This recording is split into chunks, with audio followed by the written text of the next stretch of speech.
Good evening, my lovelies. I'm Lady Macreepster. Welcome to my realm.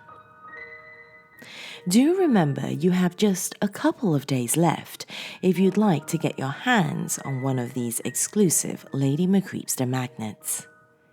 Just sign up as a silver, gold, or crystal skull patron at the link in the description below on Patreon, and I'll pop one of these in your mailbox for you. If you are already a patron, be sure to upgrade your level to get one too. Now, on with today's tale. This one comes from one of my favorite authors, Simoril Melnibone. In fact, it is actually her first submission ever to the No Sleep subreddit. Considering it is Pride Month in your realm, I thought it a fitting theme. Some people wonder about our fascination with horror and the macabre. I don't know about you, but personally, I indulge in horror fiction because real life is usually a lot more horrific. Come now, my dears. Lean in closer, and we'll begin.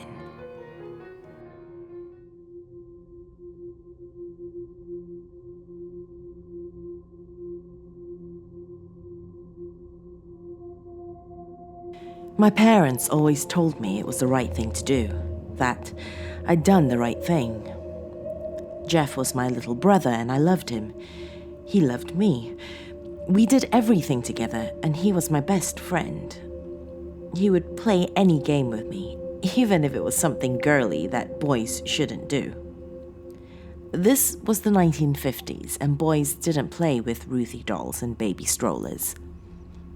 I didn't think it was odd because children don't bother about such things.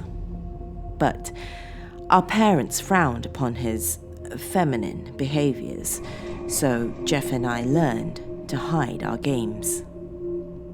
These were simpler, more trusting times. Parents let their kids roam the neighborhood and ride the bus into town. Jeff and I would pay our 10 cents and climb into one of the front seats, then chatter our way into the city. Once we were at the park, he would take my satchel into the bushes and get changed into some of my clothes. When he emerged, Susie would be born. There was no name for this back then, except homophile and invert, words which we didn't know the meaning of. For me, it was just a matter of my little brother becoming my little sister. Children don't understand the wrongness of such things.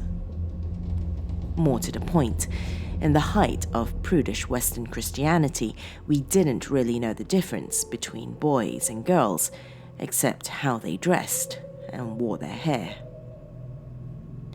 And once Jeff donned one of Mother's blonde wigs and tied ribbons into it, no one could know he wasn't really a she. As far as I was concerned, Susie was real. This was our ritual for years. It always seemed to me that Jeff was somehow much more alive when he was Susie. More free, more himself. But as we got older, I realized that there was something wrong with what he was doing. So I told our parents. Yes, I blame myself for it, but I thought I was doing the right thing. You need to understand the times we were in, where God was strong in America and fear of the homophile predator was at its height. Little Jeff, now 13 to my 16, was thrashed by father with the belt until his backside bled. When the spanking started, his howls of terror and pain drove me to my room, where I stuffed my pillows over my ears and cried. But even through linen and eiderdown, I could still hear the screams of my brother. Mother told me I'd done a good thing and to tell her if it ever happened again. Father wouldn't speak of it at all. As far as he was concerned, it never happened.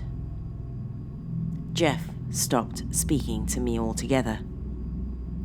When he got up from the dinner table, leaving behind a bloody patch on the painted white chairs, he would look at me so sadly that my heart would break a little inside. And, of course, I missed Susie. How could I not? I missed going to the stores with her and running down the streets with her, giggling. I missed telling her about the boys I liked, and I missed reading with her in the ivy-grown bandstand in the park. But Susie wasn't gone, just deeply buried. When I went to college, I left behind a bunch of clothes at home that I'd outgrown. Whether I left them there for Jeff or not, I don't really know. It's one of those things that you've remembered so many ways that you're not sure what is the truth anymore. Regardless, in my absence, those clothes were used. Jeff had always been a small boy, a delicate child, more like Mother. Father was a broad-shouldered, handsome man, and always gruffly declared that Jeff would grow into himself once he was a man. I don't think Jeff wanted that. After my second year at college, I got the message that Jeff had run away and the police were looking for him. I came home for Thanksgiving, and on a whim, I checked my closet in my old room. There were clothes missing. I thought about telling Mother and Father, but in a peak of defiance, I decided to keep it a secret. I'd never forgiven Father for the beatings he had meted out on my brother, and so I kept my mouth shut. Be free, Jeffy, I thought. Run far from home and be yourself. And, as far as I know, he did, and he was.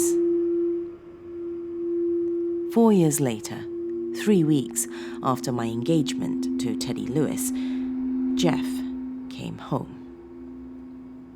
When they found him, the police told us, he was living in a homophile commune dressed as a woman and had hair down past his shoulders. They thought he was a woman at first, but when he was searched, they found out differently. He sat now in grey overalls in our parents' living room, handcuffed, and his long golden hair hacked down to ugly stubble. Those delicate features were creased in agonizing sorrow, and I knew that what had been done to him was fundamentally wrong. Father still pretended it wasn't happening, and Mother was inconsolable. She kept screaming at Jeff, "Look what you've done to our family!" The next day, some doctors arrived and uncuffed Jeff from his bed, then put him in the back of an ambulance, telling us that they were taking him away to treat him. What could I do? I was a soon-to-be married young woman with no power of my own. There was absolutely nothing I could do. I told myself that once I was married and settled, I could work to get Jeff out of the hospital for the insane and bring him home.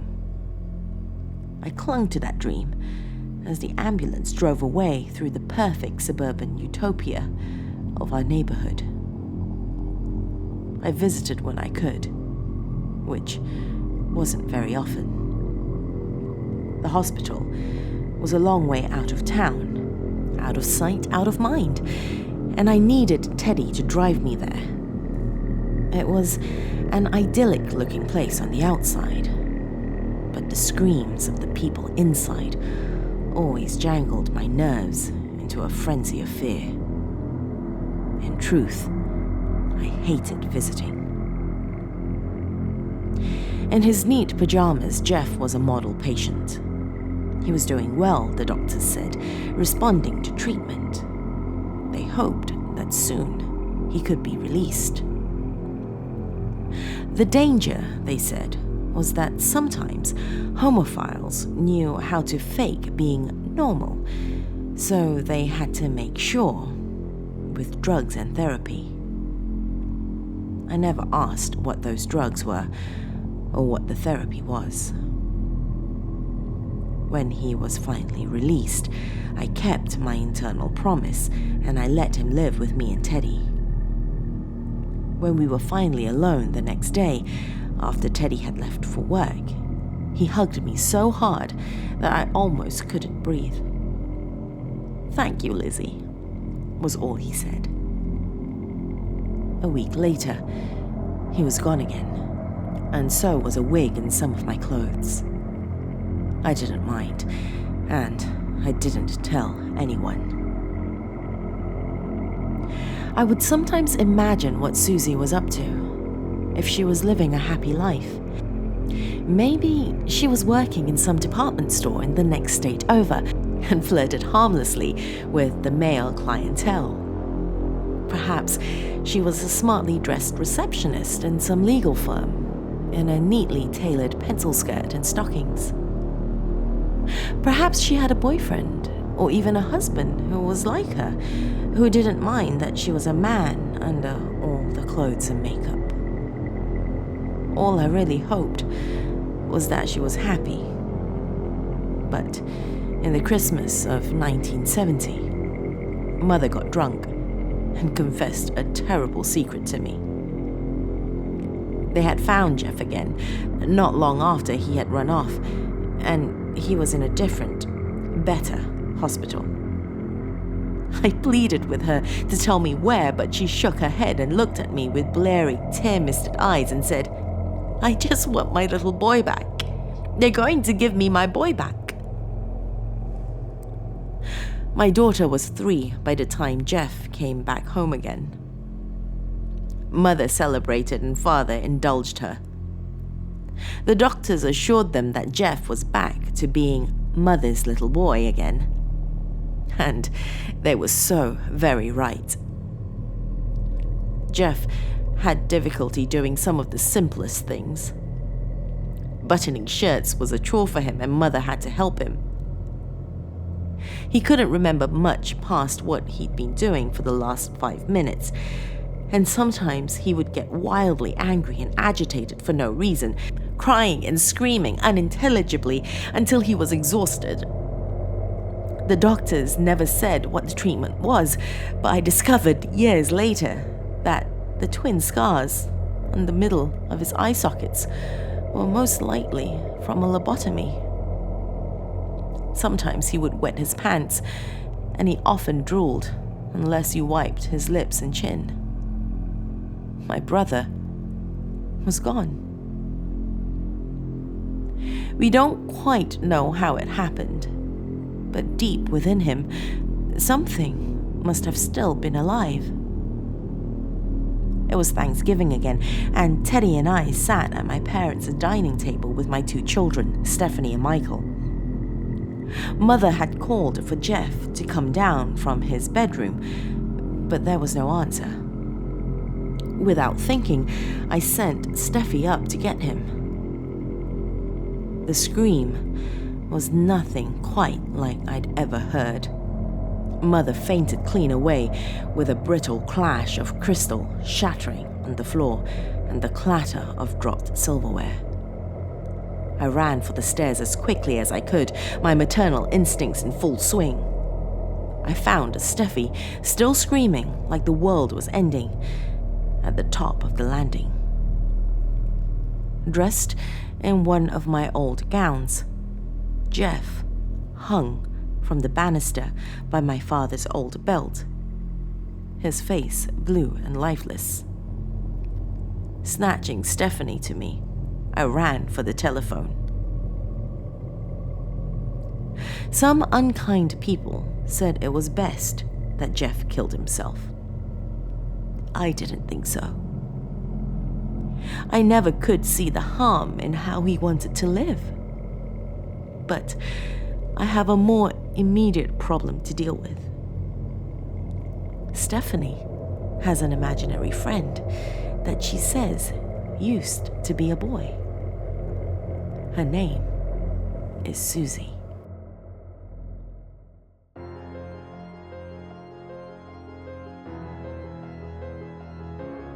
Pop me a note, my dears, and tell me if you enjoyed this tale.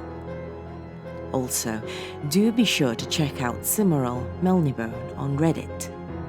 Her stories are truly some of my favorites.